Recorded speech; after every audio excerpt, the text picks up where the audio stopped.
I came to prison at a young age as a teenager, 16 years old. So not only in general do you go through stages of development in terms of your political development, but when you come in that young, you also go through stages of development just in terms of becoming an adult. I started being politicized when I was, I guess you could say around 18 years old, 17, 18 years old. I guess for me is when I entered Indiana's first Supermax in Westville, Indiana. Being sent to the maximum control complex for 3.5 years was a transformative experience and forced my politics and level of commitment to undergo a qualitative leap. The brutal, vicious nature, treatment, and conditions of MCC forced me to learn the power of the pen and how it was mightier than the sword. Being isolated and locked down in a refrigerated cell for 23 to 24 hours a day with no way to prevail and trying to fight back physically, you were forced to dig deep into your soul, your spirit, in order to survive or continue to struggle forward. For me, I immersed into a program of study and struggle. I grew up with Mark Douglas / SHAKA SHAKUR. He is my best friend. I support him tremendously. He's been incarcerated for a long time, and I've been right here with him. Wherever he moves to, I've been right here for my best friend. And I met Shaka when he was incarcerated in Indiana State Prison. I was with the Northwest Indiana Coalition Against Supermax Prisons that I was working with that group. And he was one of the correspondents that used to write and send us information in regards to the conditions that was going on at Westville, Indiana State Prison. Oh, I've been knowing Shaka since he was a teenager. I first met him when he was confined in Michigan City back in mid-'80s. He was a youngster, seeking his own path, wanted his own respect, demanded it, but was willing to work for it, you know what I'm saying? And good youngster, good brother. I took him under my wings, because I felt his vibe, very strong, very positive brother. He's very intelligent. My nickname for him is Malcolm X because I felt that Shaka read a lot, he knew a lot, and he grew up in prison. He's very much one based off of principles, and if the argument is put to him correctly, then he can back down off of it and see somebody else's position. That's what keeps me in love with him. He does have his principles. Mr. Shakur was a part of my class that I taught on performance and law in the summer to winter of 2020. And we feel really grateful for Shaka Shakur for being able to come to our class, for being able to share, and for being so thoughtful and thorough in the way that he's communicating about what has happened to him in his life, and also his analysis of what's happening really at a national and even international level. He was the type of person you could tell that demanded his respect, but was willing to earn it. And he was seeking the right people to put him on the righteous path where he can earn it in a way of not being negative or disruptive or being disrespectful, you know what I'm saying? Shaka was incarcerated at a very young age. Whatever crime he did, it held him in prison for almost 30 years. So I kind of missed that. He was sentenced at a teenager. He went into boys' school as a teenager. For what crime, I do not know today. But I know he spent 30 years just about in prison.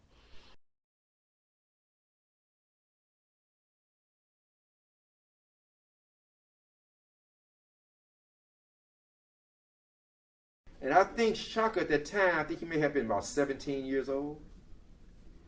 But I saw the potential in him. I saw that he was somebody who was expressing loyalty to the wrong thing. In other words, he was misguided, like I was. So I was more patient. I didn't try to judge him. but I would speak, and I would always say something positive, keep going. And but I always was kind of like reluctant because he was out there. he would fight a lot. I saw him again a few months later, maybe a year later. It's like a new person. But again, we had political prisoners and prisoners of war that schooled us and educated us and taught us about the civil rights struggle, the history of black folks' struggle, our struggle as black people in this country, and throughout the disaster, what it means to be black, and what it means to be a part of a community, and what it means to be organized and so forth and so on. And that was the process, and then at the same time having to deal with being confronted with raw racism.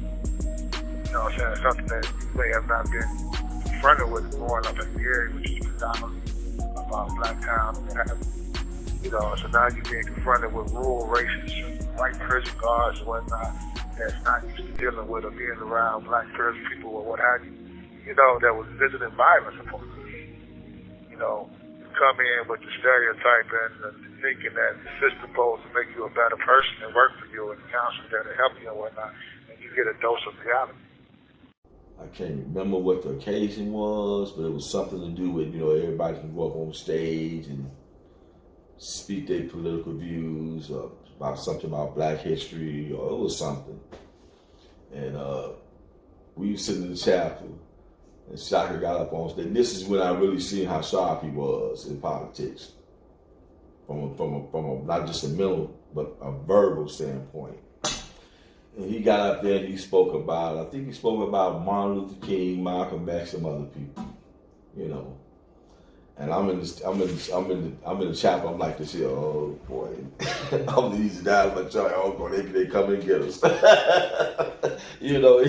He spit that thing, and I see the officers, the white hats, the captains, the lieutenants, and all of them looking at him. You know what I'm saying? And I'm like, okay, all right, okay, here we go. But he was speaking truth. He was speaking knowledge and wisdom and telling it like it really is.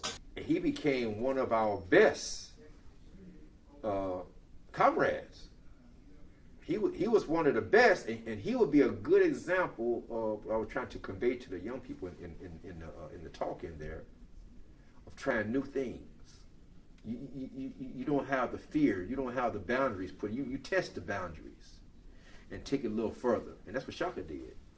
And Shaka was able to recruit a lot of people who was in his age bracket to come to our side.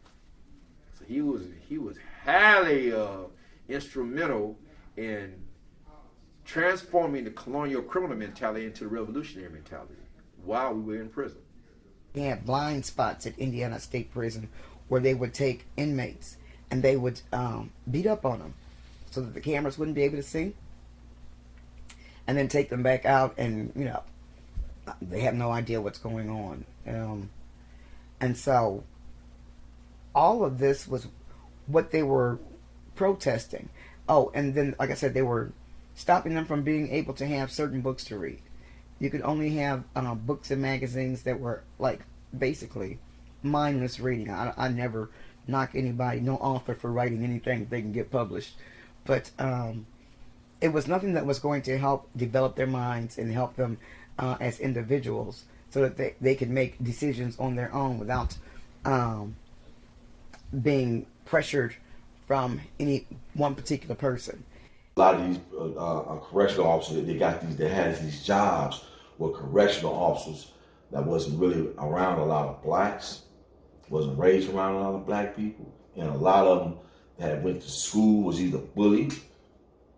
You understand what I'm saying? Had personal problems at home in their lives, so they was placed in a position of authority, and they'd come in there and take it out on us.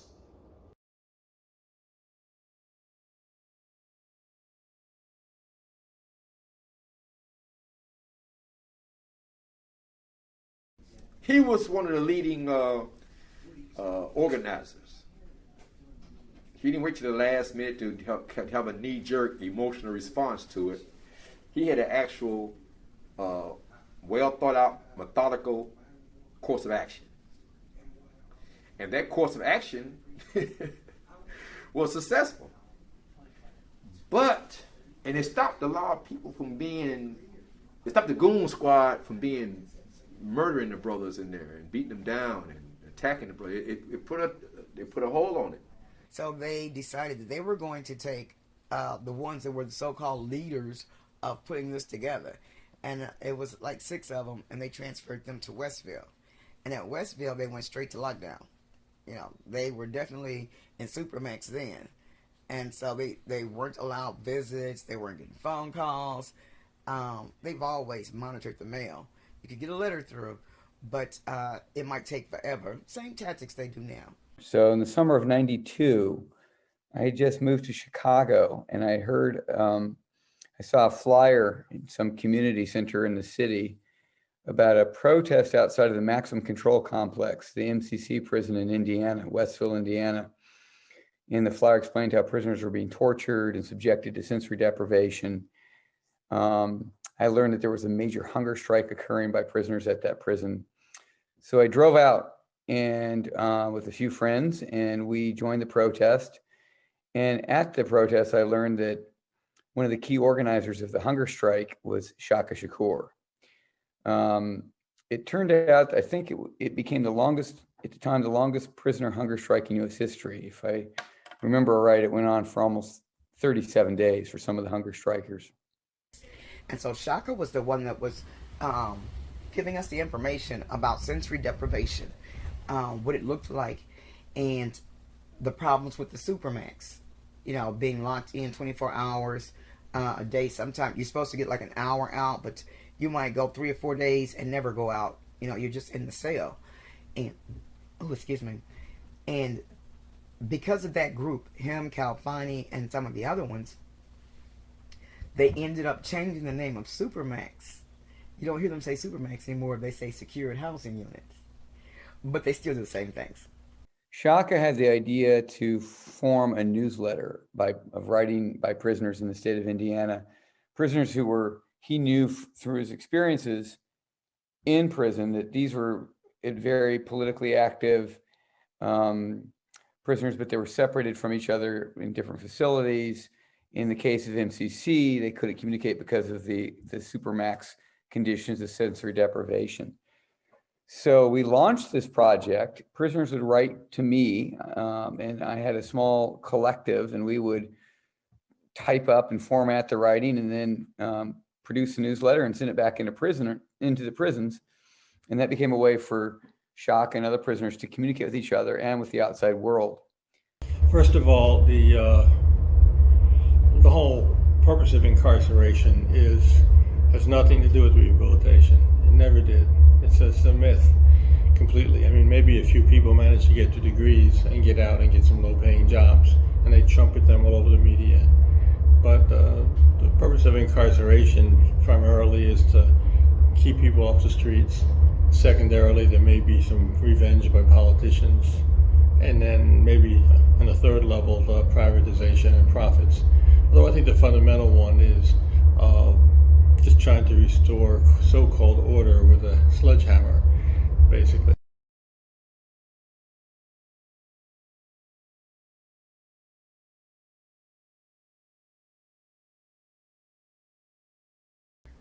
And when he came out, he does like so many of the brothers do. They hit the ground running, you know, wanting to make a difference, wanting to make up for lost time, you know, wanting people to realize what, you know, what it really looks like, what oppression really looks like, and how it plays out, and how it demeans not only the person that's locked up, but how it demeans the family, the shame that goes with it, the heartbreak, the financial burden.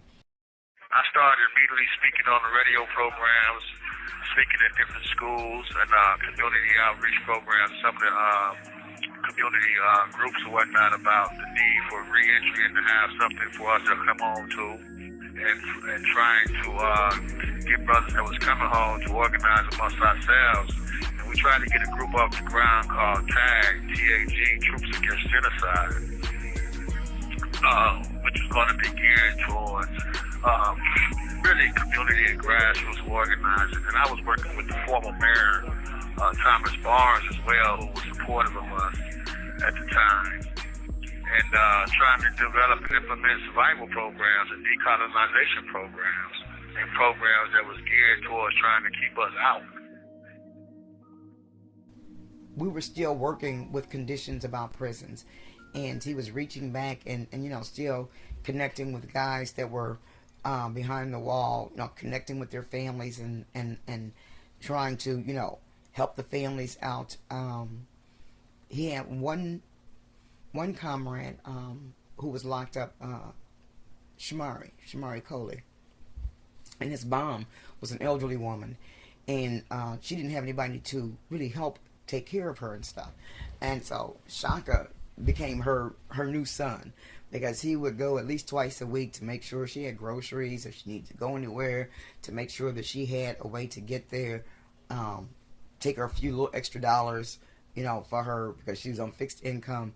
And he would do that for basically any of the guys that reached out to him that were saying, can you contact my family here? They're having a hard time here. What can you do to help out with that? To reach back, sending in books. He couldn't visit, but sending in books, and he would write letters.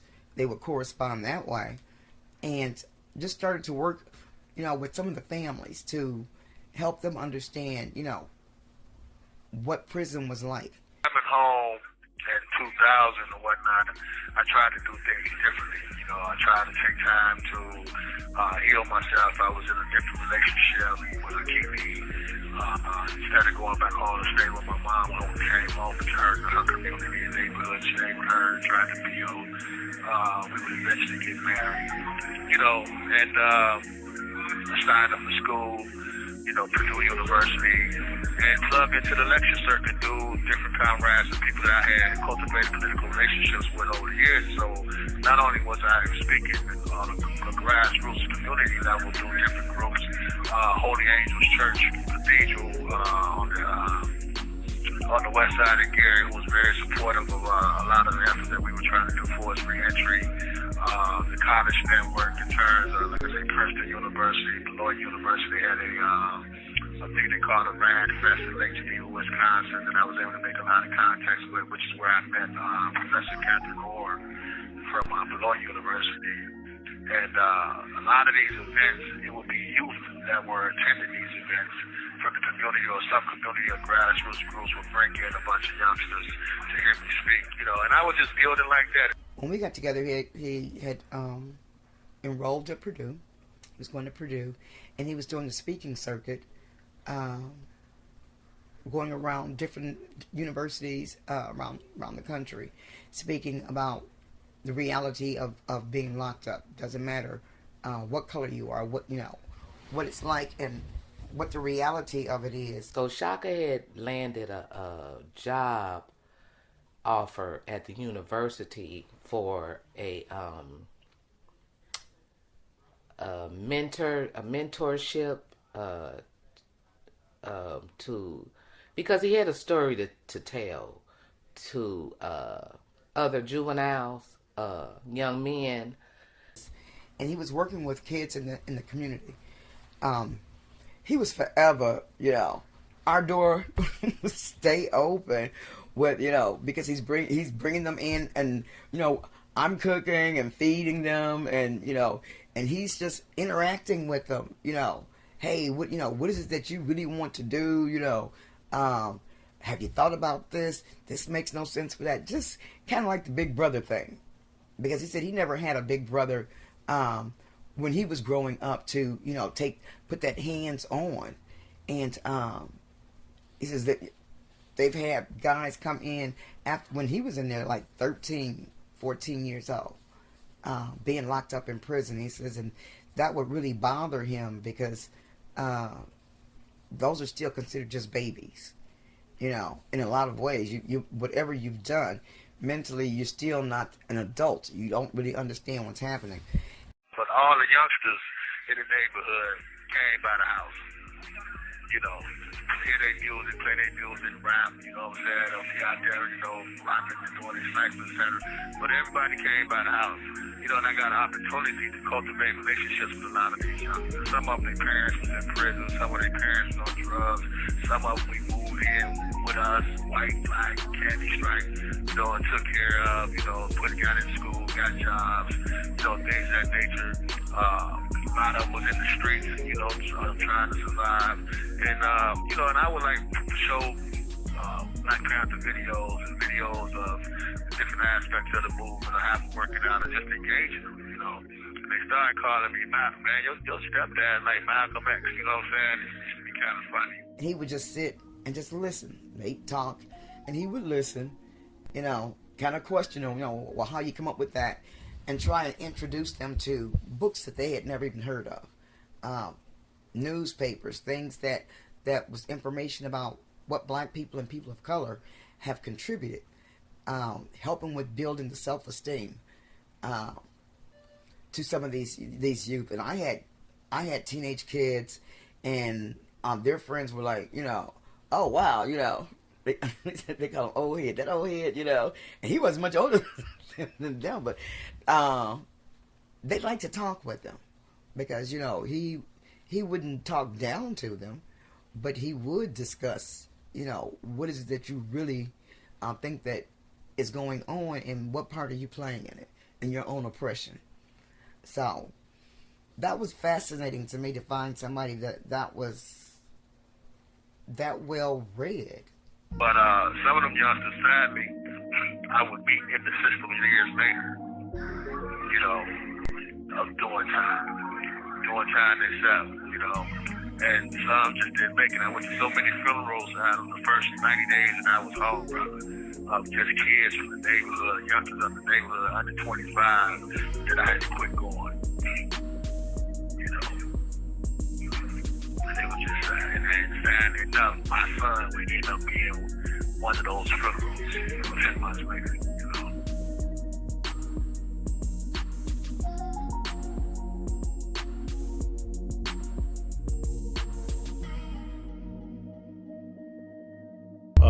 When he was released, and then he and Akili became partners, that's when he first developed a relationship with his son, Jayla. And if you saw Jayla, you saw a twin of Shaka, a clone almost. He was about 17 at that time. Shaka had barely known him. You know, he was separated from Jayla's mom, although they knew each other. It was just the love of his life. It was everything to him, you know, without a doubt. It was just, that was his purpose for living in many ways. He came to live with Akili and I for about 6 months, and we tried to, you know, build and cultivate that relationship. You know, by then he was like 17, almost 18 years old. Was in the streets a little bit. You know, I pulled him out of high school because he really wasn't making no progress, and put him in an alternative school. Him and my son Asa, which is Akili's son, and tried to help him get their GED. So we was bonding, man. We was building, and you know, as he was becoming a man, you know, and I was engaging him and showing him, teaching him about my experiences and trying to repair some of the damage that had been done and rebuild from all those years I had been out of his life, you know, and trying to save his life. They were becoming very, very close. They had a relationship while he was locked up, but not like it was developing once he got out, because his son was too young to come to visit him in prison on his own.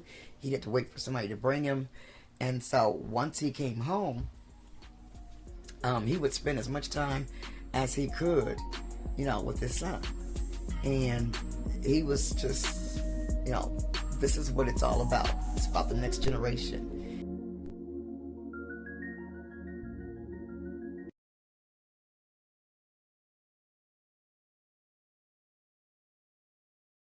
I think he was on the west side of Gary, I'm not sure. And there was some kind of a verbal argument where somebody said, you guys from the east side have to stop coming over here to the west side, you know, stay where you belong, etc., etc. So jailer said, I'm leaving. The guy said, you better get out of here. Jailer said, okay. The guy said, if you say another word, I'll kill you. The jailer said, whatever, and turned and walked out the door. On his way out the door, the guy took a shotgun and basically killed him on the spot in a pretty nasty way. And so when J-Law was murdered, I'll never forget, he says, you know, I've spent my whole life fighting for other people and trying to keep them safe, and I couldn't save my own. You know, and that really did break him. Emotionally, spiritually, he was just, you could see him digressing. You know, no matter what, he would try and put up a good front. You know, I'm okay, but he wasn't. He didn't even have enough time to get settled after he came out of jail the first time, before he was basically hit in the side of the head with a baseball bat. Is there any way I can describe having your son be killed under those circumstances, your only child, your only son, that you finally developing a relationship with? I believe if his son wouldn't have gotten killed, I believe Shaka would have been doing outstanding out here in the community here in Gary, Indiana. I believe all the reading that he entailed in prison kind of helped him with school and his intellect, being, you know, as a human being. Even though he incarcerated all those years and they don't want to give those felons a chance, but I believe Shaka would have had a big chance if he didn't act on what happened to his son. You just don't learn to control your anger and emotions overnight.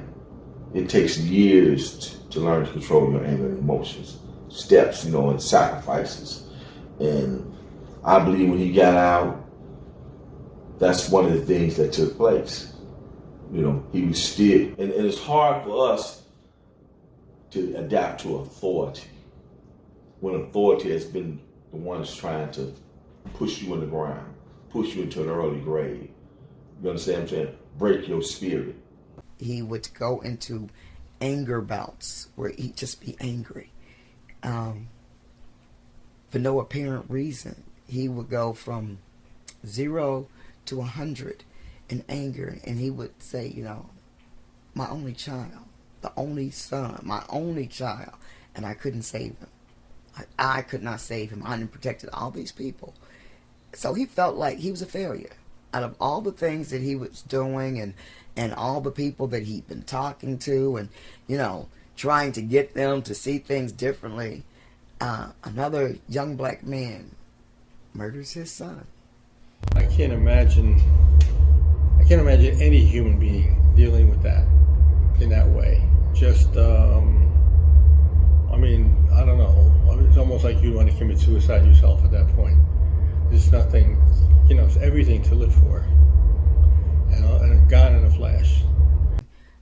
Sometimes we would be riding down the expressway, and he would just go into an emotional meltdown. I was reckless, self-destructive, and just in pain, man. And couldn't nobody really talk to me. I should have went and got some counseling, some professional help, etc. And I'd probably be still home today. But I was just hurt, you know, having been gone all those years and coming home to have my son snatched away from me. And not only snatched away from me, but to be called, you know, 15, 20 minutes to come pick him up by him before he was killed. And then to get to the crime scene and see him, you know, sprayed out over the streets and whatnot. And the cops laughing and smiling, and some of them former COs and newbies, you know, it was just, you know, that was the proverbial straw that broke the camel's back, so to speak. And a lot of that rage, a lot of that anger that had been repressed all those years just manifested. Prison builds up a lot of anger in you.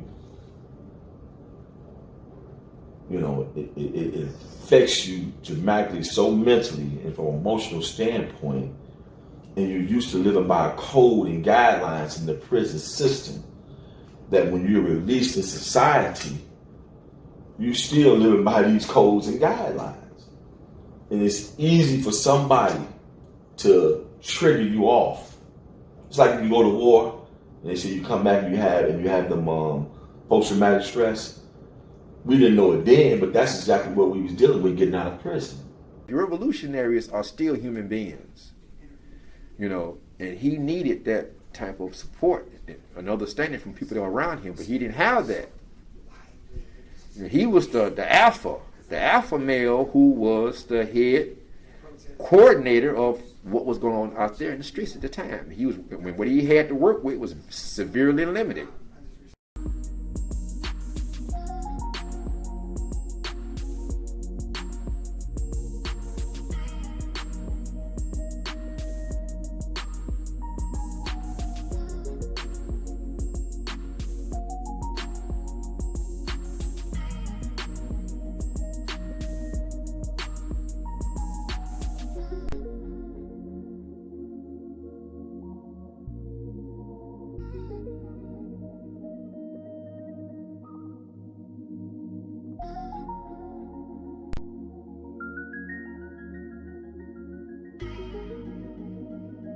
We need people like the SHAKAs, you know, the Balagoons, to get these guys that's been in prison years and years and years. That's I'm talking about, that can get out and can help the troubled youth in these communities. Because I believe half of these young men out here, if they listen to what Shaka had to tell him, because it happened to him at a young age, I believe he can touch a lot of lives with these gangbangers out here in the streets. I believe Shaka has a real strong power to touch them, to touch these kids out here in Gary. Gary don't have nothing to offer for our young men here in 2022. They don't have nothing to offer. Is the crime is more down here, but they still don't care. Should I be fortunate enough to bless to get out, I'm trying to get involved in reentry programming, the abolition law center that we created, a lot of the projects that we have going on through IW with helping prisoners transition back into the community and being an asset to the community, as well as educating and politicizing the community as to the criminal justice system. And the power that we have and the responsibility and role that we can play is organized. I mean, guys like Shaka can actually sit down with people in a position of authority to produce these programs and show them exactly what to do and how to help these guys coming out of prison. He has that gift. I know for a fact he does, because I watched him do it. You know what I'm saying? He's determined to make a difference in the world because of J-Law and for his granddaughter and for all the youth that he has run into. He wants them to see that some of this is by design. It's not accidental. This is not fate. But the choices that are put before you, you don't have a whole lot of options when you feel like you're stuck. You know, so that is the issues that the political prisoners in Indiana face, because they really do want to make a change out here, because they know what it can lead to. They don't want to see young men and women ended up in those same situations. But there's not a whole lot of options, because, you know, you're still fighting with people who feel like if you can't do the time, don't do the crime, and they don't understand the backstories that go with all this. And Shaka's backstory is pretty deep.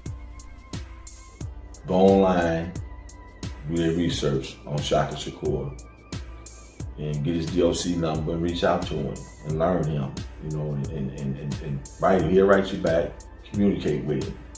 And you'll see that this person is very sincere on getting out and helping the community. He got some time if he, came out. It's still time. At least he'll have a chance to live. Shaka he didn't have long to live out here in this world. He hasn't been out here long. At the same time, I'm 50-something years old now. My wife is a little older than me. We haven't been together for 20 years. So should we be blessed enough to still remain together?